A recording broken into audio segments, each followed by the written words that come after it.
What if Canon finally put real cinema power into an R6-sized body without turning it into a brick? Today we're breaking down the R6 Mark III rumors that suddenly feel like final specs, release whispers, pricing position, and the one technical change that could make this the go-to hybrid for creators who shoot both fast stills and serious video. I'll walk you through the sensor tech, the video chops, autofocus, and IBIS, the workflow trade-offs with the C50, and who should actually buy this camera. So stick around until the end, because I'll tell you which shooter this is aimed at and why it might replace two bodies in your bag.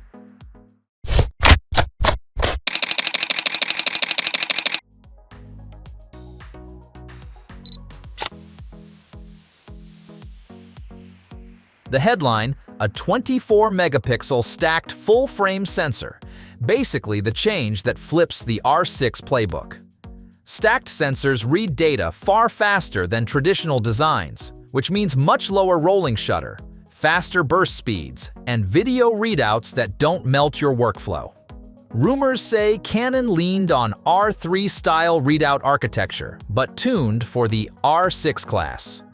Less fuss, better thermal behavior, and a sweet spot between resolution and speed. Translation: cleaner stills at high frames per second, and video that behaves like a hybrid should. Great for event shooters who also want cinematic footage. Video is where this camera is trying to be smart, not extreme. Leaks point to 6K, oversampled to 4K, true 4K at 120 frames per second, internal 10-bit codecs, and Canon log support, a serious step up from previous R6 models. It's not an open-gate 7K cinema body like the C50, so you won't get that massive capture area for heavy reframing, but you do get cleaner, cooler running 4K with high frame rate options and practical internal codecs for quick turnarounds. In short, cinematic quality that's tuned for hybrid shooters, not full-time workflows that demand open-gate RAW. Autofocus and stabilization are where the R6 Mark III could outshine a lot of competitors. Expect subject detection and tracking tech borrowed from Canon's R5 II or R3 lines, smoother, smarter DPAF behavior for video, and faster subject switching for stills. The IBIS rumors are juicy, talk of an 8-stop claim. If that holds, handheld run-and-gun video suddenly becomes viable without a gimbal for a lot of real-world shooting. Compare that to the C50, which deliberately forgoes IBIS to stay compact. One camera is built to be caged, the other to be carried. Ergonomically, the R6 Mark III seems to keep the traditional hybrid formula. Full EVF, vari-angle touchscreen, comfortable body for long shots, and feature parity that favors convenient internal workflows. Expect Pro codecs and maybe options for external RAW or ProRes RAW, but the emphasis is on getting publish-ready files fast, positioning, and price. Canon looks to slot this between the C50 Cinema tool and the Pro R series, a camera for creators who don't want to commit to a cinema ecosystem.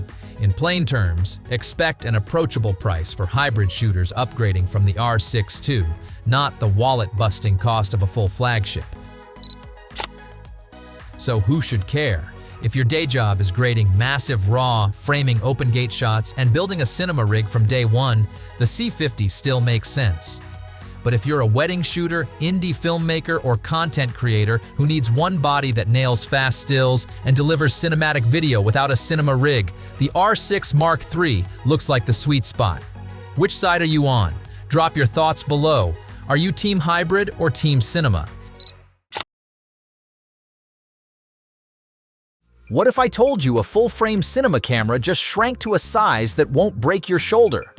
In this video, we're tearing down the Canon EOS C50, the smallest, lightest full-frame cinema camera Canon's put out, to see whether it's a game-changer or just a very expensive paperweight. I'll walk you through the design, the new 7K sensor, the weird but useful features, yes, simultaneous landscape plus portrait recording, and who should seriously consider buying this. Stick around. I've saved the real-world caveats for last, and they might change your mind.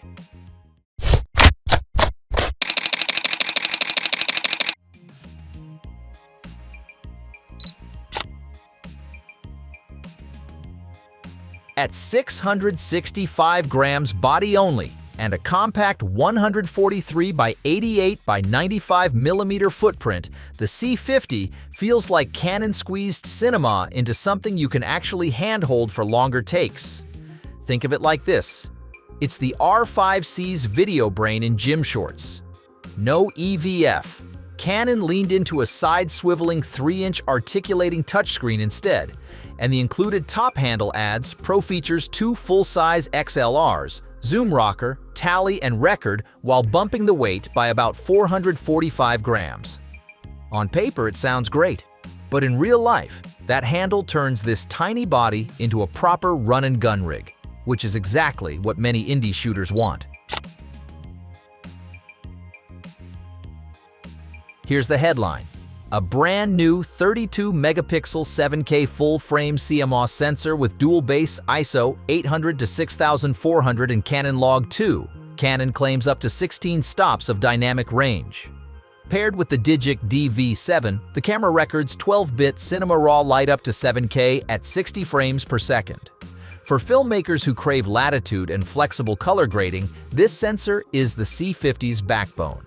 Also worth flagging, full-frame 3:2 open gate recording. Great for anamorphic work and creative crops. If you shoot both stills and video, 32-megapixel photos at up to 40 frames per second with dual-pixel AF2 are a nice bonus, even if this is clearly a video-first tool. The C50 packs video-first thinking.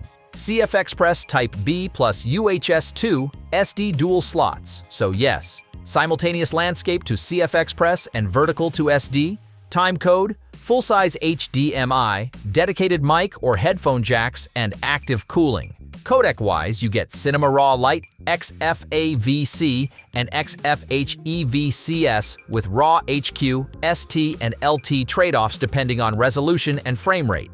Slow-mo fans, 4:2 to 210-bit up to 120p in 4K via slow and fast mode. Autofocus uses dual-pixel CMOS AF2 with AI subject detection across video and photo modes, which is Canon's strength. Later, I'll say why card choice matters more here than on most hybrid bodies. The camera has built-in Wi-Fi and supports Ethernet via USB-C with Frame.io camera to cloud for fast turnarounds. UVC and UAC support make it handy for live streaming or hybrid workflows. It requires the new LPE6P battery for full functionality, offering about 90 minutes of continuous shooting, a notable upgrade from older LPE6 versions. Downsides: no mechanical shutter, so no flash sync, no in-camera LUTs for grading previews, and some EF lenses only work properly with the LPE6P. So who is the C50 for?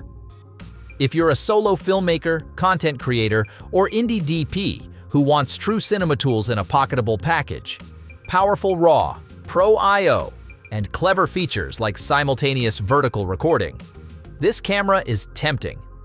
On the flip side, if you live in a long-form run-and-gun with lots of adapted glass and need an EVF or in-camera LUTs, you might want to pause.